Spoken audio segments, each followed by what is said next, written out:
Hi and welcome to another Watch Geek video. Today, we get to review a Raymond Weil Tradition Automatic, reference 2834.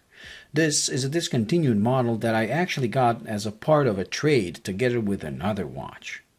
Raymond Weil is a bit of an oddball in the Swiss watch industry, as it doesn't boast with hundreds of years of tradition, like so many other brands do, that are just that, brand names bought out by companies that now make watches using purchased movements, having absolutely nothing in common with their original history.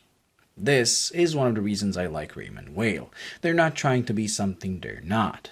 Founded in 1976 by Mr. Weil himself, they're still owned and run by the same family, and remain one of the few truly independent brands in Switzerland. Since their offerings include outsourced mechanical and quartz movements, they were never perceived as a high-end brand. But if you look at their prices, they're not trying to be. They're an entry-level Swiss brand, and I see them as a competitor to the likes of Frederic Constant. The difference is that FC has backing of the huge Swatch Group conglomerate, while Raymond Weil is on their own, which makes them cooler in a way. In 2017, they even developed their first in-house movement.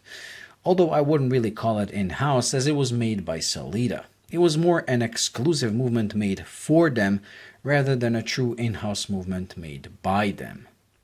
This model, on the other hand, represents the bread and butter of Raymond Weil, as it is everything you would expect from an entry-level Swiss mechanical watch. Priced at roughly $600, it comes equipped with the legendary ETA 2824 movement that beats at 28,800 bph, giving the seconds hand a nice smooth glide.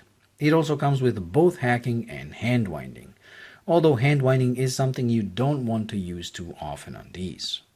The movement even features some light decoration and a custom signed rotor visible through the exhibition caseback.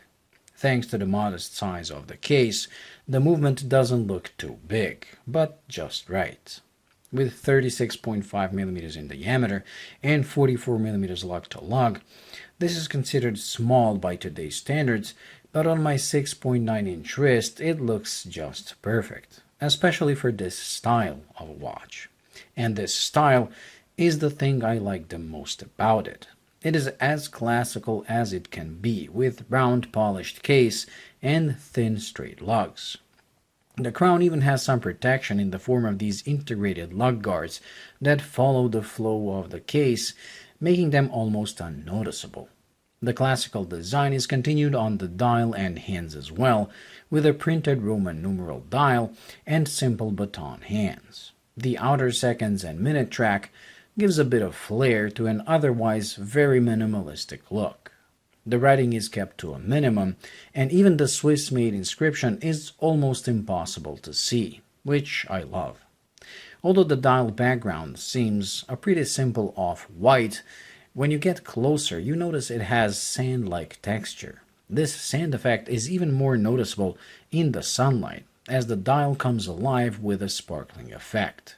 Since these sparkles are invisible 90% of the time, they almost seem like a hidden feature.